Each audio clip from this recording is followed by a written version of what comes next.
मराठा आरक्षणाच्या मागणीसाठी मनोज जरांगे पाटील आता पुन्हा एकदा ऍक्शन मोडवर आलेत। 29 ऑगस्टला मनोज जरांगे पाटील मुंबईत आंदोलन करणार आहेत। आंदोलनाच्या पार्श्वभूमीवर आज मनोज जरांगे पाटलांची बीडच्या मांजरसुंब्यामध्ये बैठक पार पडणार आहे। बैठकीमध्ये मुंबईतील उपोषणाबाबत अंतिम निर्णय होणार असल्याचं समजतं।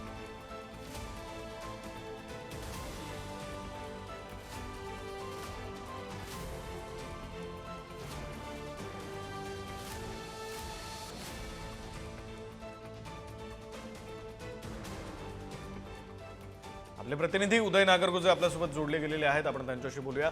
उदय, आंदोलनाची जवळपास तयारी झाली असेल, आता ही शेवटची बैठक असेल बहुतेक आता मुंबईकडे निघण्यापूर्वीची। कशा प्रकारे तयारी सुरू आहे मराठवाड्यामध्ये या आंदोलनाची आणि आजच्या बैठकीतून नेमकं काय चर्चा केली जाऊ शकते?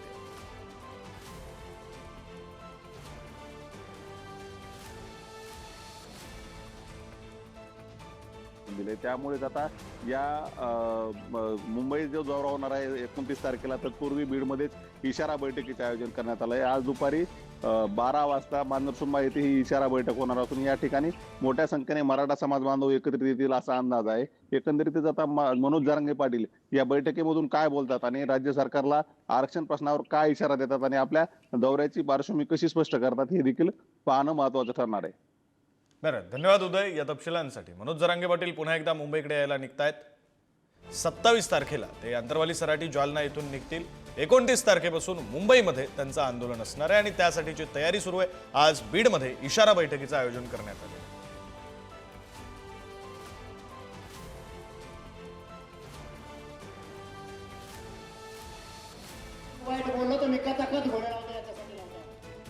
आपल्या मराठ्यांनी मुंबईत आम्हाला दिसलंच पाहिजे। तुमच्या लेकरबाळाच्या कल्याणासाठी झटतोय, तुमचे लेकरबाळ मोठे करायचे आहेत आणि आपण पण मानलाय आता आरक्षणच घ्यायचं आणि मुंबईत घुसायचं। घुसा मुंबईत, सगळे मुंबईला जाणार आहे। आरक्षण दिलं तरी जाणार आहे, नाही दिलं तरी जाणार। याच्या आधी अनेक उपसमित्या बनलेल्या आहेत। या उपसमित्यांना तसे पाहायला गेलं तर कोणतेच अधिकार नाहीये, फक्त बैठका घेणे। या बैठकीतून काहीही बाहेर आतापर्यंतच्या सगळ्याच काही निघालेलं नाही आणि म्हणून मला असं वाटत नाही सरकार या बाबतीत मुळीच सकारात्मक नाही। कारण सरकारने जे अध्यादेश काढले त्याचीच अंमलबजावणी सरकारने करावी अशा प्रकारची मागणी मनोज पाटलांची आहे। त्याच्यामुळे नवीन उपसमिती करण्यापेक्षा जो अध्यादेश सरकारने वाशीला येऊन तत्कालीन मुख्यमंत्र्यांनी मनोज जरांगेंकडे दिलेला होता त्याची अंमलबजावणी करावी। जरांगे दादांना असं म्हणणं आहे की कागद पेन घेऊन समोर बसलं पाहिजे आणि म्हटलं पाहिजे की चला हे राहिलं, सरकार म्हणे हे कुठं राहिलं, हे तर झालं हो का माहीत नाही, हां मग चला हे झालं, असं न करता आम्ही मुंबईत जाणार, आम्ही उपोषणाला बसणार। लोकशाही आहे, प्रत्येकाला अधिकार आहे। सनदशीर मार्ग सोडले तर मग सरकार कारवाई करायला बसलंच आहे। तर मनोज जरांगे पाटलांच्या मुंबईतल्या आंदोलनाची तयारी नेमकी कशी सुरू आहे आपण ग्राफिक्सच्या माध्यमातून काही मुद्दे पाहूया। जरांगेंच्या आंदोलनाच्या पार्श्वभूमीवर मराठा समाजाची बैठक।